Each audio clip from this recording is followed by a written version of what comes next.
Assalamualaikum warahmatullahi wabarakatuh. Halo kakak-kakak, selamat datang di podcast Latsar bersama dengan saya Wahini Aziza.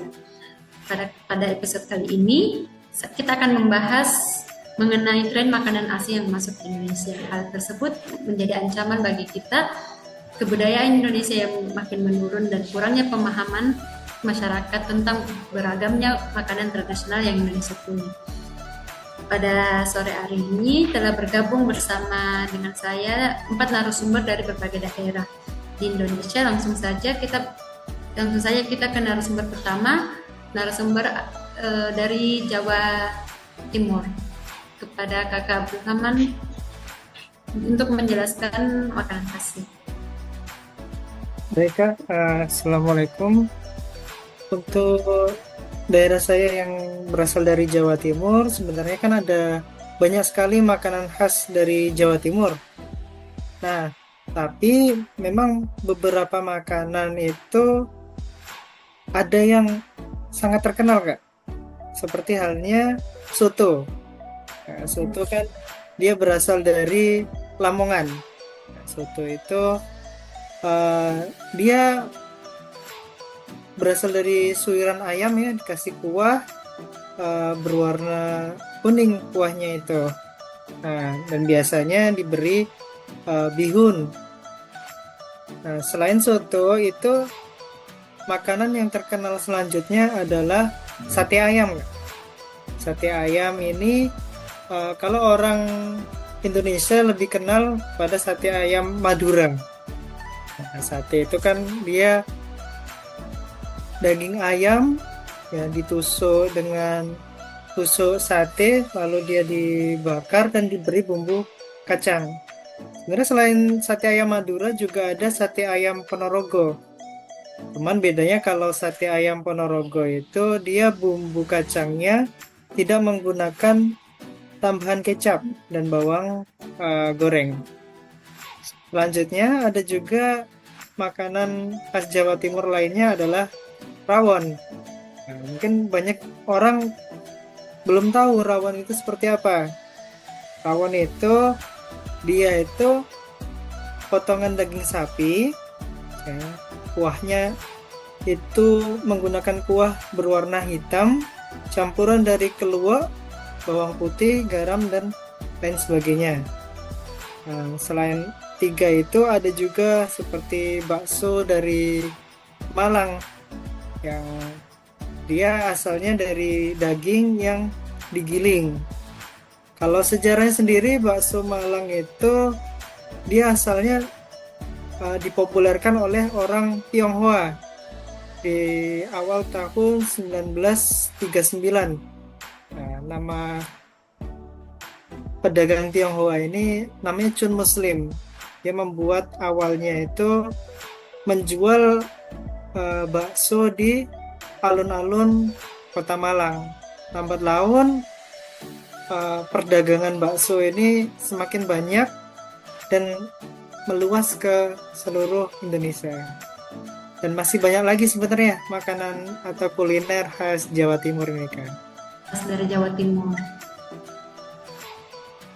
Nah, setelah kita tadi dengar makanan khas Jawa Timur yang banyak sekali sudah dijelaskan juga sejarah bakso, ada soto, ada sate.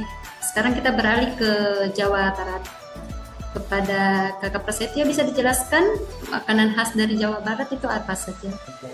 Makanan khas dari Jawa Barat itu makanan tradisionalnya mempunyai ciri khas yang begitu menggugah selera rasa.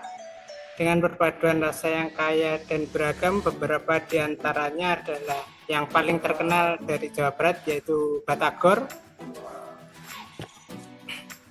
Batagor sendiri makanan khas Bandung yang populer terdiri dari bakso dan tahu goreng. Hidangan ini disajikan dengan saus kacang gurih dan sedikit pedas, ada campuran kecapnya juga. Dan yang kedua itu ada cireng. Cireng itu adonan tepung tapioka, dia kepanjangannya cilor goreng kalau nggak salah, digoreng dengan renyah. Nama cireng berasal dari singkatan aci digoreng. Makanan ini biasanya disajikan dengan berbagai bumbu dan saus seperti saus kacang, saus sambal ataupun kecap manis. Gitu Kak. Masih ada banyak yang lain, tapi Banyak. yang cukup terkenal Yang dari paling Jawa Barat. terkenal, ya yang paling terkenal dari Jawa Barat berarti cireng dan batagornya. Iya, Berarti kan itu sebagai kayak makanan pendampingnya atau snack yang bisa dinikmati oleh seluruh warga masyarakat Indonesia.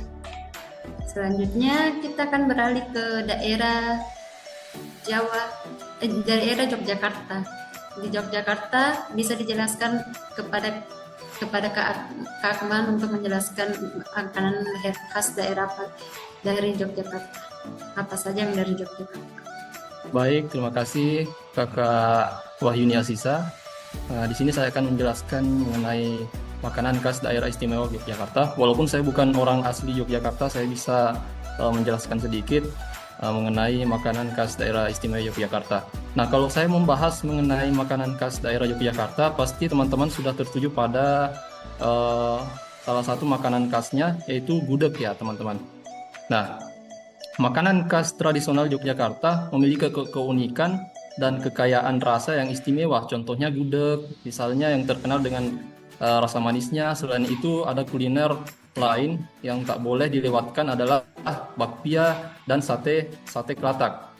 Nah, gudeg sebenarnya adalah makanan khas dari Yogyakarta yang terkenal dengan cita rasa yang manis dan gurih, terbuat dari nangka muda yang dimasak dan santan sebagai rempah-rempah. Gudeg biasanya disajikan dengan nasi, ayam kampung, telur, dan krecek. Kemudian ada yang namanya bakpia. Nah, bakpia ini biasanya jadi oleh-oleh khasnya daerah istimewa Yogyakarta. Kalau misalnya teman-teman bisa jalan-jalan ke sana, pasti ada oleh-oleh khas yang dijual di pinggiran-pinggiran itu. Nah, bakpia itu sendiri adalah kue kecil yang berbentuk kue bulat dengan isian yang beragam, mulai dari kacang hijau, coklat, keju, hingga durian. Teksturnya yang lembut dan rasanya yang manis membuat bakpia menjadi oleh-oleh terfavorit bagi wisatawan yang berkunjung ke daerah istimewa Yogyakarta. Mungkin itu pemaparan dari saya mengenai makanan khas daerah istimewa Yogyakarta. Nah, kita harus bangga dengan keanekaragaman makanan khas Nusantara kita. Baik, saya kembalikan kepada Kakak Wahyuni. Terima kasih penjelasan untuk makanan khas dari Yogyakarta.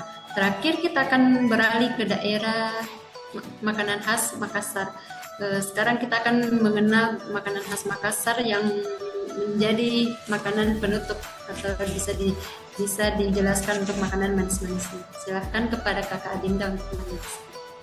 Baik, terima kasih. Jadi yang saya jelaskan ini di khas Makassar, yang bahan utamanya itu terbuat dari pisang. Yang pertama itu ada pisang hijau. Pisang hijau ini terbuat dari pisang raja yang dibalut dengan adonan tepung berwarna hijau. Kemudian pisang hijau ini akan disajikan dengan kuah kental olahan santan, es batu, bubur sumsum, dan sirup. Kemudian olahan pisang yang kedua yaitu kue tradisional khas Bugis yang disebut barongko. Jadi ini terbuat dari pisang yang dihaluskan, kemudian dicampur dengan santan, gula, telur, dan garam, lalu dibungkus dengan daun pisang dan dikukus. Untuk pisang hijau ini sendiri biasanya menjadi makanan favorit ketika buka puasa, sedangkan barongko ini selalu ada di acara-acara orang-orang Bugis, misalnya acara nikahan, syukuran, akikah, dan lain-lain. Itu saja mungkin yang bisa saya jelaskan. Ya, jadi itulah tadi semua makanan khas dari berbagai daerah yang ada di Indonesia. Kita harusnya semakin bangga dan baik dalam bersikap dan bertindak untuk memperkenalkan makanan khas kita. Untuk itu, dengan podcast ini, semoga podcast ini bermanfaat buat teman-teman semua yang menonton, untuk kedepannya lebih mencintai dan lebih menikmati dan memperkenalkan makanan khas tradisional kita ke mancanegara. Terima kasih kepada kakak-kakak semua atas waktunya. Untuk itu saya selaku host pamit undur diri. Wassalamualaikum warahmatullahi wabarakatuh. Waalaikumsalam warahmatullahi wabarakatuh.